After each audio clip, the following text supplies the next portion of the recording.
In the United States, where the largest rocket ever to lift off the Earth has exploded.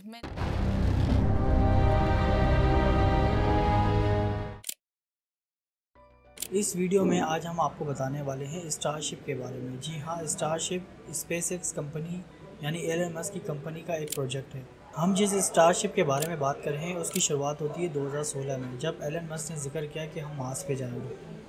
और 2017 में Elon Musk ने बाकायदा ऐलान किया कि हम स्पेस में कैसे जाएंगे और मार्स पे कैसे जाएंगे, क्योंकि इससे पहले जो नासा रॉकेट बनाती थी वो स्पेस में जाके स्पेस का हिस्सा बन जाते थे या वापस ज़मीन पे आके ओशन के अंदर चले जाते थे, यानी कि वो दोबारा इस्तेमाल नहीं हो सकते थे। लेकिन एलन मस्क की सोच इससे बहुत डिफरेंट थी। उसका ये मकसद था कि जो हम रॉकेट के ऊपर ज़्यादा से ज़्यादा ख़र्चा करते हैं और वो दोबारा यूज़ नहीं हो पाते, तो वो जहाज़ की तरह उसको दोबारा यूज़ करने के काबिल बनाना चाहता था, ताकि उसको बार बार यूज़ कर सकें और पैसे बचा सकें। 2019 में स्टारशिप की बॉडी ने पहला लुक लिया और उड़ान के लिए तैयारी की, और उसके ठीक एक साल बाद यानी 2020 में पहली टेस्ट फ्लाइट की।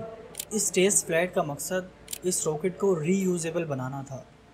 मार्च 2021 में पहली दफ़ा स्टारशिप ने सक्सेसफुल फ़्लाइट ली, जो कि 10 किलोमीटर ऊंची जाने के बाद वापस ग्राउंड पे आई।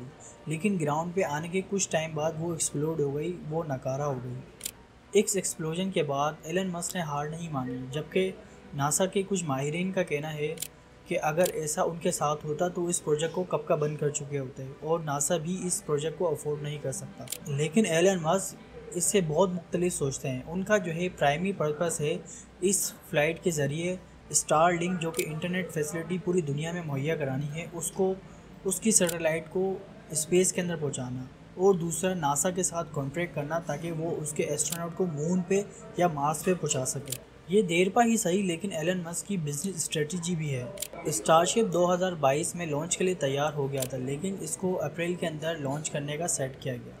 बीच में ये लॉन्च 3 दिन के लिए पोस्टपोन भी हुई थी, लेकिन आखिरकार ये लॉन्च हो ही गई।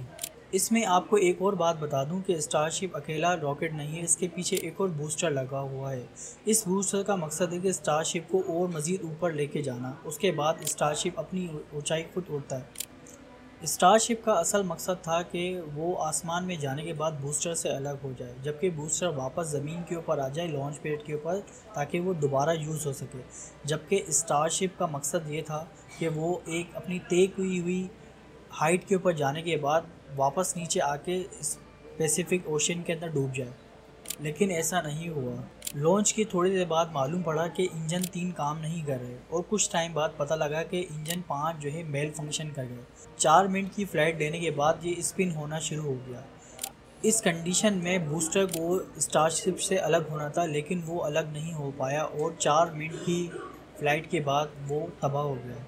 अगर दुनिया की कोई भी कंपनी इतना भारी नुकसान उठाती तो फ़ौरन से प्रोजेक्ट को बंद कर देती, लेकिन कंपनी ने फ़ौरन से एक ट्वीट किया।